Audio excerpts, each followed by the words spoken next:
સુરતની સલાબતપુરા પોલીસે ગૌમાંસના જથ્થા સાથે 5 આરોપીઓને ઝડપી પાડી બંનેને વોન્ટેડ જાહેર કર્યા હતા। સુરતના સલાબતપુરા વિસ્તારમાંથી 1658 કિલોગ્રામ ગૌમાંસ મળી આવ્યું છે।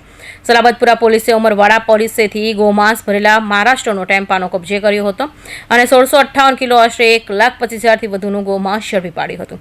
તો પોલીસે આરોપી રહેમાન ઇસ્માઇલ શેખ, ઇમામ હીરા શેખ, શહેબાઝ શકીલ શેખ, મુખવાર જંગુ શેખ અને આસિફ ઇસ્માઇલ શેખની ધરપકડ કરી હતી।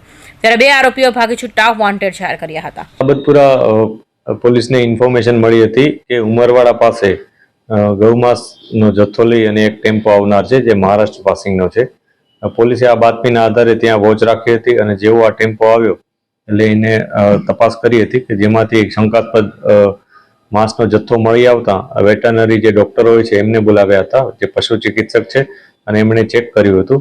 આ ઉપરાંત જે જથ્થાનું સેમ્પલ એક અમે FSLમાં મોકલીને કન્ફર્મ કર્યું, એ ગૌમાંસ જ હોવાનું કન્ફર્મ થતાં જે ત્યાંના આરોપીઓ હતા તેને પકડી અને કાયદેસરની કાર્યવાહી કરવામાં આવી છે। આ ગુનામાં અમે 5 આરોપીઓની ધરપકડ કરી છે।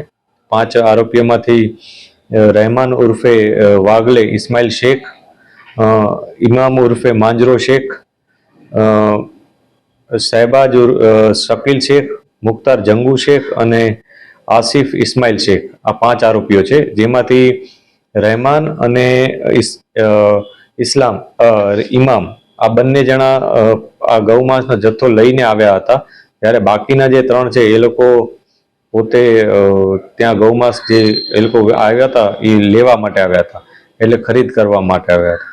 આમાંથી જે પેલા 2 આરોપીઓ છે ઇમામ અને રહેમાન, આ બંને અગાઉ પણ સલાબતપુરા અને અન્ય પોલીસ સ્ટેશન વિસ્તારમાં ગૌમાંસના જ આ પ્રકારના ગેરકાયદેસર વેચાણ બાબતના ગુનામાં સંડોવાયેલા હતા અને એ લોકો વિરુદ્ધ અગાઉ પણ આ પ્રકારનો ગુનો નોંધી અને કાયદેસરની કાર્યવાહી કરવામાં આવી હતી। પોલીસે આ 5 આરોપીઓના વધુ ફર્ધર પોલીસ કસ્ટડી માંગી છે કે જેથી એ લોકો ક્યાંથી આ જથ્થો લાવ્યા હતા એ વગેરે માહિતી મેળવી શકી। ટોટલ 5,60,000નો મુદ્દામાલ પોલીસે જપ્ત કર્યો છે, જેમાંથી 3 લાખનો ટેમ્પો, 1,68,000નો ગૌમાંસનો જથ્થો અને અન્ય સાધન સામગ્રી થઈ જેમાં મોબાઈલ ફોન, રોકડ રકમ વગેરે થઈ 5,60,000ની આસપાસ રકમ થાય છે।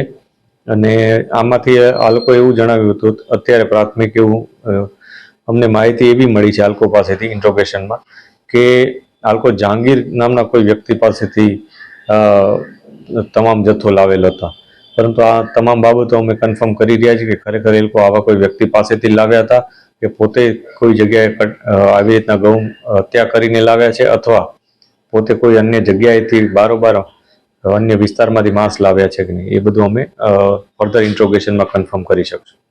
આ લોકો ગૌમાંસ કઈ જગ્યા લઈ જવાના હતા? અત્યારે જે પ્રાઇમરી ઇન્ટ્રોગેશનમાં એવું જાણવા મળ્યું છે કે જે જગ્યાએ અમે આ લોકો ઉપર રેડ કરી એ જગ્યાની આસપાસ જ એ લોકો આવી અને ત્યાં લેવા આવનાર વ્યક્તિઓ નિશ્ચિત હતા। આ નિશ્ચિત લેવા આવનાર વ્યક્તિઓને જ એ લોકો આ જથ્થો વેચી અને ત્યાંથી જ રકમ મેળવવાના હતા, એ પ્રકારની માહિતી છે।